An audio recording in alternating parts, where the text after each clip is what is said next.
karunia yang telah diberikan sehingga kita dapat berkumpul bersama di tempat ini di dalam kegiatan Jumat Bersih dari KSDM di RW 05.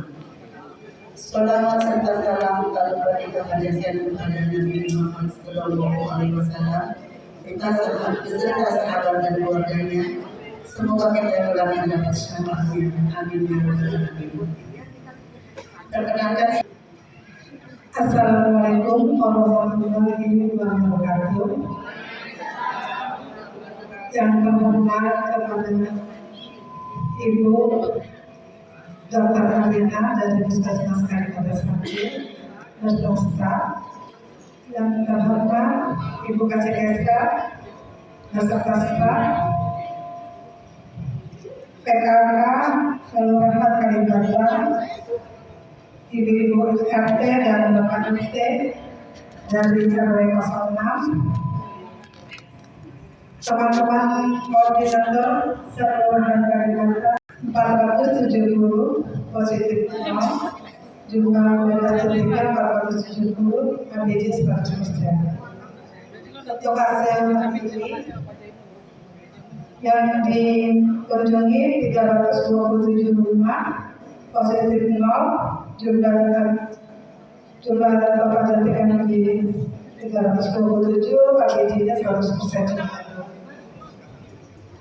Demikian laporan dari koordinator dan peserta koordinator Covid-19. Assalamualaikum warahmatullahi wabarakatuh.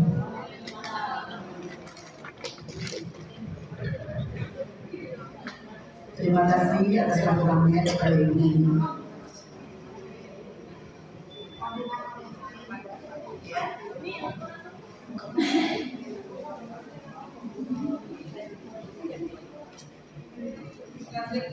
Selanjutnya, laporan dari koordinator KPL lain dari RW 07. Assalamualaikum warahmatullahi wabarakatuh. Laporan dari RW 07, jumlah seluruh yang dikunjungi 778, positif 1, bebas detik 777, ABD 99,87%. Sekian. Terima kasih.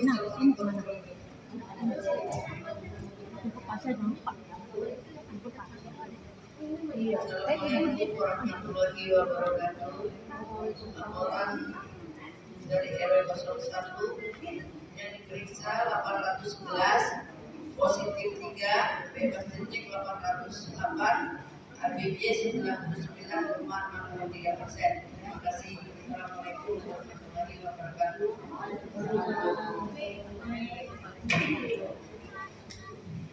Assalamualaikum warahmatullahi wabarakatuh. Saya dari koordinator RW 02 melaporkan jumlah rumah yang dikunjungi 775, positif 5, bebas detik 770, ABJ 99,4%. Terima kasih. Assalamualaikum warahmatullahi wabarakatuh.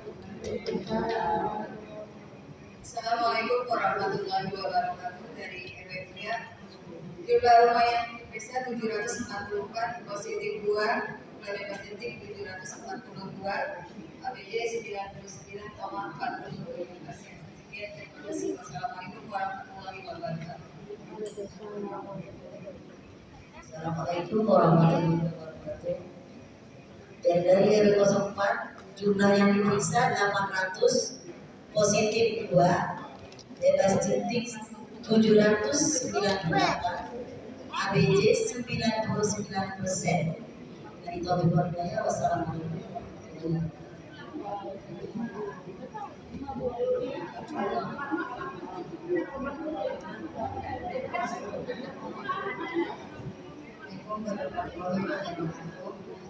Laporan RW 8, jumlah yang dikunjungi 848, positif 1, bebas detik 887, ABJ 99,8%. Terima kasih. Assalamualaikum warahmatullahi wabarakatuh.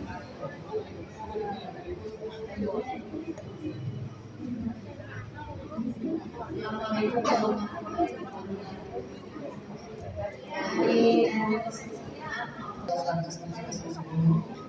Untuk selanjutnya dari Bapak Lurah Kalimantan yang akan diwakilkan Kami persilakan untuk Kelurahan Kalibata 1 beserta Mbak Siva. Yang saya hormati Bapak Ketua, para Ketua RT RW 06 Komplek Komat, para pengurus RW 06, para rekan kerja saya Bu Puri, Bu Berta, PKK Kelurahan Kalibata, koordinator Jumantik Kelurahan Kalibata, dan seluruh kader di Komat yang berbahagia. Puji syukur kita panjatkan kehadirat Allah Subhanahu wa Ta'ala karena pada hari ini kita bisa berkumpul, kita tetap diberikan kesehatan untuk melaksanakan kegiatan rutin kita, yaitu kegiatan PSN. Pada hari ini juga mohon maaf karena kami dari Kelurahan Kalibata, Pak Lurah, Pak Sekel berhalangan untuk hadir karena memang ada kegiatan lain yang berbarengan, jadi kami harus membaginya seperti itu. Jadi mohon maaf sebelumnya atas nama Kelurahan Kalibata. Bapak Ibu sekalian, terima kasih saya ucapkan untuk kegiatan pemeriksaan jentik hari ini. Mungkin informasi yang dapat kami sampaikan bahwa di Kelurahan Kalibata khususnya itu masih banyak jentik, laporan-laporan jentik. Minggu kemarin itu terakhir sebanyak 21 kasus dan itu tertinggi di Kecamatan Pancoran. Jadi seperti biasa saya mohon kerjasamanya nih Bapak Ibu semua ya, RT, para kader untuk lebih giat lagi untuk melakukan kegiatan PSN mandirinya. Jadi PSN mandiri itu gak cuma hanya di dalam rumah yang kelihatan kolom atau apa, itu sebenarnya di luar-luar itu kayak bekas botol aqua yang posisinya berdiri, itu terkadang kita agak lemah seperti itu. Justru yang tempat-tempat yang seperti itu yang harusnya menjadi perhatian kecil kita gitu. Apalagi kalau misalnya kita lewat nih ada kayak tumpukan apa gitu, itu bolehlah kita buang airnya gitu. Jadi memang butuh kejelian juga nih kalau Bapak Ibu semua yang lagi sampai lewat itu melihat adanya genangan atau adanya tempat-tempat yang bisa menampung air, itu nggak apa-apa dibuang aja gitu. Kalau ada orangnya yang mana-mana yang bilang tolong dilihat ada jentiknya apa enggak, kalau nggak ada jentiknya ya silakan, itu nggak apa-apa. Kalau memang dia butuh misalnya buat nyiram buat apa, tapi kalau ada jentiknya tolong lebih diperhatikan lagi untuk selalu dibersihkan seperti itu. Terus untuk yang kedua, sebenarnya itu udah di-share ya Bapak Ibu untuk informasi perihal PPSU yang pendaftaran PPSU. Jadi di Kelurahan Kalibata sendiri itu belum ada pembukaan PPSU, dan informasi ini memang udah santer ya. Jadi sebenarnya itu masih ada rancu juga gitu, tapi untuk Kelurahan Kalibata ini belum ada pembukaan untuk PPSU. Jadi ya kalau bisa, kalau ada warga yang nanyain jangan ditahan dulu, jangan supaya ke kelurahan bawa-bawa udah bawa kasihan nanti udah datang ternyata di sana nggak ada informasi yang apa seperti itu. Jadi tolong Pak Ketua RT ini kalau ada warganya yang nanya bertanya perihal pembukaan PPSU ya disampaikan aja kalau memang itu belum ada pendaftaran untuk tingkat kelurahan sendiri seperti itu. Terus yang masalah lain, alhamdulillah untuk RW 06 ya Pak sudah terbebas dari STBM. Terima kasih semuanya karena kami dari Kelurahan Kalibata saat ini masih melakukan verifikasi lapangan untuk kegiatan STBM itu, dan kami diberikan waktu nih Pak nih. Kita juga diberikan waktu sama pimpinan, sama kecamatan, sama tingkat kota untuk melakukan yang dapat saya sampaikan atas nama Kelurahan Kalibata. Terima kasih. Wabillahi taufiq wal hidayah. Wassalamualaikum warahmatullahi wabarakatuh.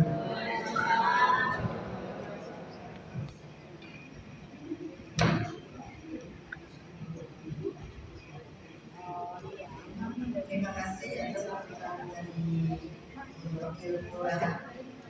Sambutan arahan selanjutnya dari Kepala Puskesmas 1 oleh Dr. Amina. Kami persilakan. Bismillahirrahmanirrahim. Assalamualaikum warahmatullahi wabarakatuh. Selamat pagi, Bapak-bapak dan Ibu-ibu hadirin sekalian. Saya hormati Ibu Kasih Kestra Kelurahan Kalibata, Ibu Nur Hayati, beserta Ibu Beta, Ibu Beli. Kemudian yang saya hormati Bapak RT dari RT 1 sampai RT 20 RW 6 Kelurahan Kalibata. Yang saya hormati Ibu-ibu kader PKK Kelurahan, orang dari koordinator Jumantik mulai dari RW 1 sampai RW 10. Targetnya kan memang di atas 95 ya.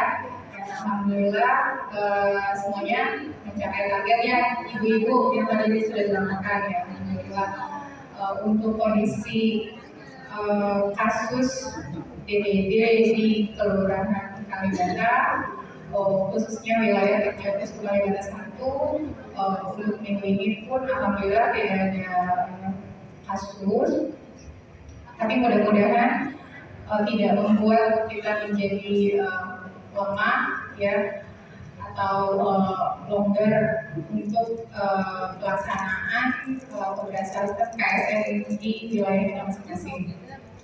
Seperti yang tadi sudah disampaikan oleh Ibu Hayati, sebenarnya PSN ini fokus kita adalah ke Jumantik mandiri ya, ibu-ibu. Saat kita turun, kita harus melibatkan anggota keluarga yang ada di rumah itu, karena jumlah kita sangat sedikit dibandingkan jumlah keluarga kita. Sedikit ingin mengingatkan, pasti ketika kita turun harusnya ada edukasi dari kita ya, bukan hanya melihat tempat penampungan air kemudian sudah selesai gitu ya. Sebaiknya ini hanya sekedar mengingatkan, mungkin ibu-ibu kader Jumantik sekarang sudah pernah mendapat info bagaimana tentang siklus nyamuk sendiri dan mengapa PSN itu minimal seminggu sekali ya.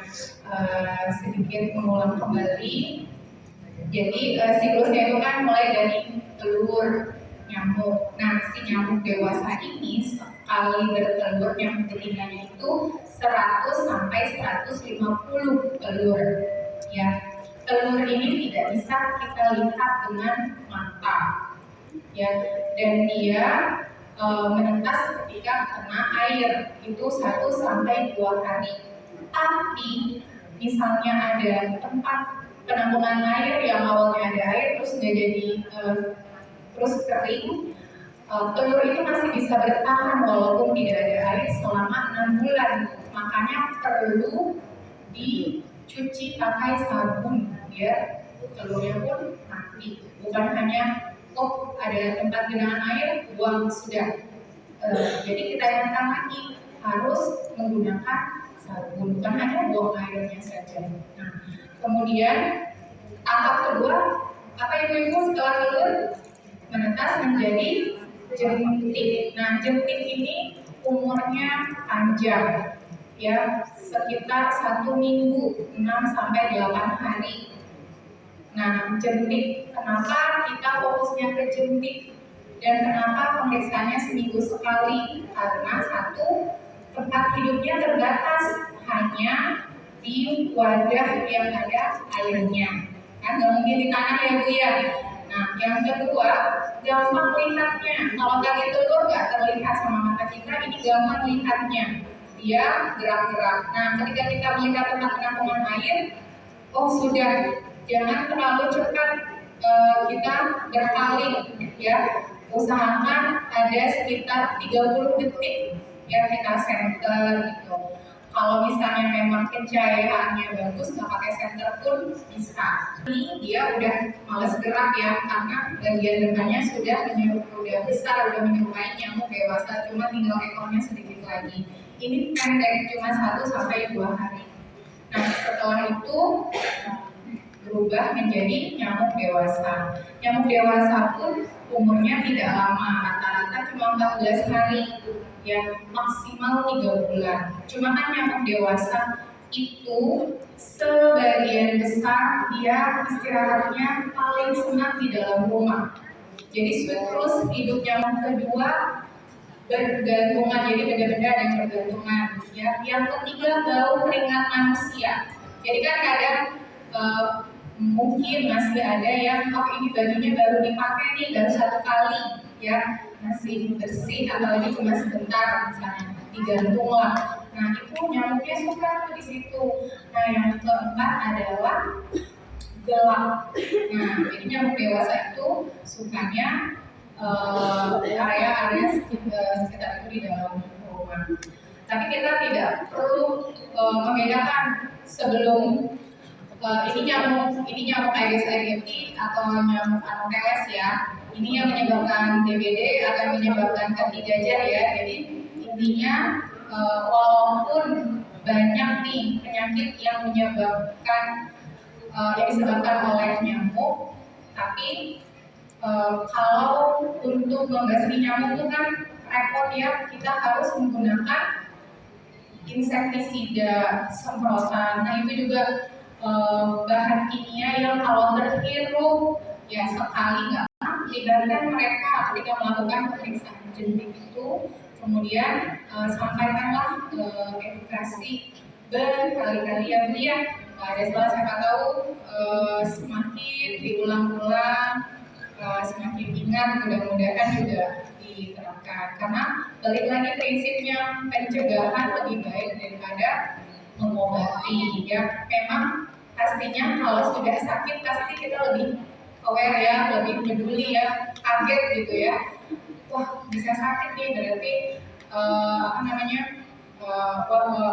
baru dia fokus dengan kebersihan di lingkungannya. Kita kan masih menunggu data-data dari ibu-ibu, bapak-bapak sekalian, jika ada warga yang disabilitas berat dan sebaiknya ada pendampingnya ya.